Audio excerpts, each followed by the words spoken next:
mayam nungai biriko aisi nungai jari mayam ngasidi net yara lairame ko yam nungai boina good morning da net yabagi phone se matang imanabi yam tausinare net chi yara lairame ko yam thina nungai mayam ko aduna hanaju prepare lehaude ko video to pathaganaba khotnaba habuju semba khopa amta lehaude aduna ngasidi video je net ahanba yabasida ai video yam semninge ko aduna ai video ma sem video ma dum mayamgi haidi mayam khalaga video am semjarage hanaki numini ni munit yabduda amuk thengnarame adudage mu unadabduna ngasi amuk unare me 3 dagi ni ko mayam khoi unarak 3 je ado mayam video je tasina aigi oiba mottadi video je gudum jamna aigi kai tare mukbang natabida chamba video ma oina ko engkhol da thaba mana ma sing ade la matamda ne yadringi matamda thabo adum leitaba-gi imaga khoi ma inemosi ga iga pulaga adum jang kai adum mana ma sing tidi adum thajane du singdu oina mayamda yongo tha kharasida adum matamdo kano leitrabanina adum aina tawba singdo mayamda ucharake adugi video na tawrase mayam ado mayam net che adum yahalasi ko adum yahalasi abade net yam thingmaje yam nungaite net thingmajina kai hatare askhangde yam nungai handre do mayam ai khon jiju sibem henjilabane hanagidi amu ngasi natang shiraju amu phaba khopa tawbane hanati phaw yadre duna wangang majiju tabade am wai ai sanju wai mayam ju waram gani khali aduna wangang dabida video na sat ucharage the video yengasi ko ai ucharage madamda yengba horase tuti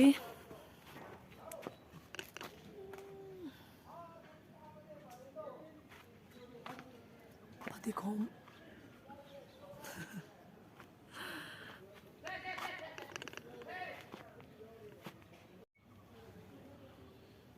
ngo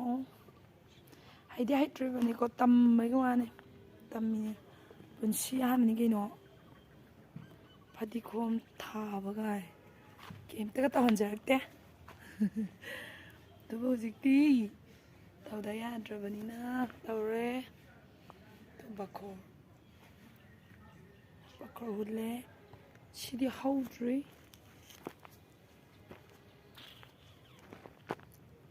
siang ko smart kru lem din kam tu na chaw gi ai no chaw be ula khidin dagi sina kem haudri hundi hungrabane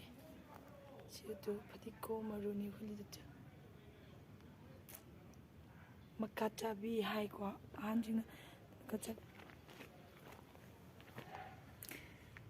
sidinga sida tharida mana sida tharame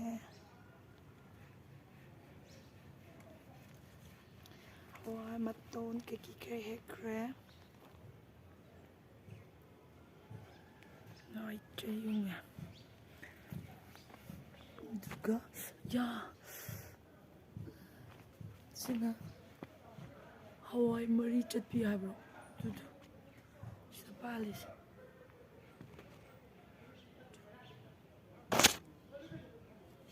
sina hawai mari chatpi yo angam hawai mobi ngatan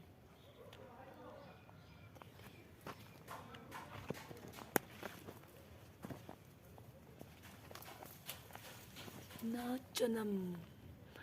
chanam ni sanam je panam chara mathak nam dhar sikwa makha dagi amu namaze video namana haitabane chanam gatane samba khor khara bonjele sidi chara hun mane pilhau marudo ꯁꯤꯗꯁꯨ ꯖꯨꯔꯤꯗ ꯍꯪꯒꯥꯝ ꯀꯩꯀꯩ ꯍꯨꯟꯖꯤꯟꯕꯗ ꯄꯣꯠꯇꯤ ꯌꯥꯝ ꯐꯕ ꯑꯣꯏꯗ꯭ꯔꯤ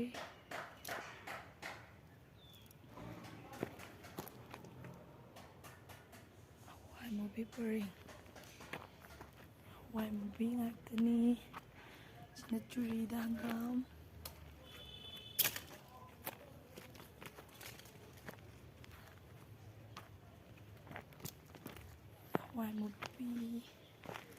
hawai mubi na ayama thai hanakti ko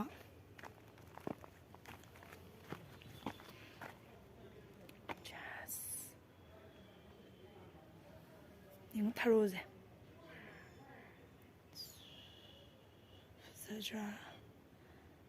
fazabne sina yumchai amada hapado maroi lo mana kopi hangam yela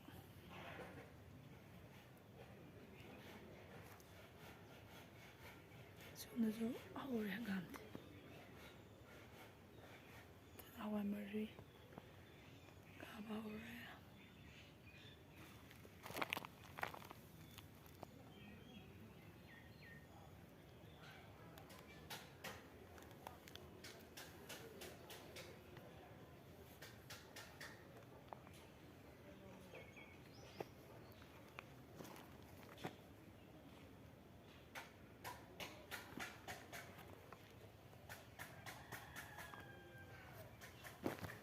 Sinsu tongana thara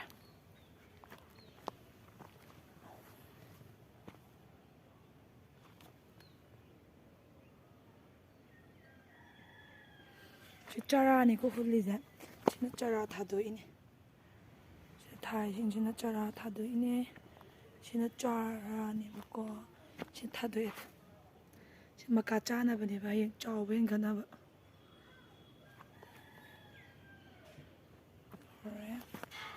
chara ta chi yon du ine char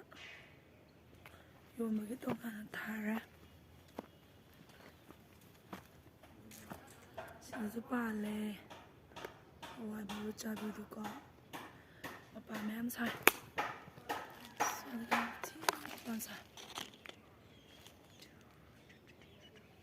sina sa maroi ngatani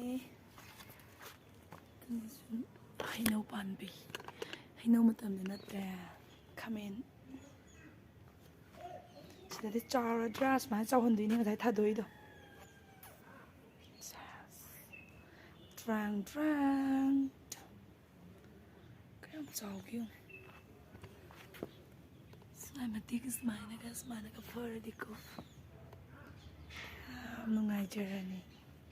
si chawrei ni ma chawen pi thadok padaki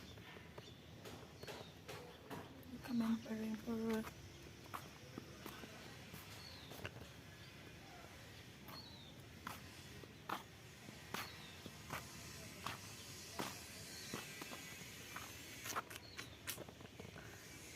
cây man ghi miam aloe vera thari ne kuma thaba lei ne sina maton chana ba sina karina thari se yenga se borglin char hole kobi ama asangma do borglin haidai ne adu char hole sit khajil la hole sigi thamen charge ne bako thai je mapan khusa je yam thidim pale ma yam why did mari chalan ba chai ba sa gai je na chatre anduga dan chal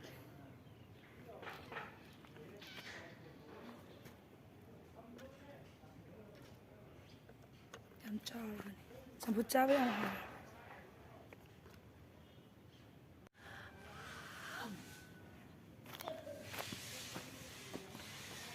tudi yamna lo ut khre kwa duka utpalo chila banina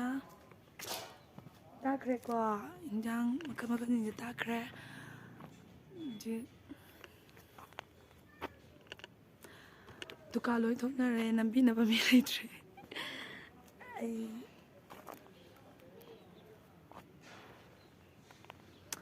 ꯍꯌꯦꯡ ꯆꯥꯎꯔꯒ ꯍꯦꯛꯄ ꯌꯥꯕꯁꯨ ꯌꯥꯎꯔꯦ ꯑꯗꯣ ꯍꯌꯦꯡ ꯍꯦꯛꯄ ꯐꯖꯅ ꯍꯧꯔꯀꯥꯟꯗ ꯑꯣꯏꯅ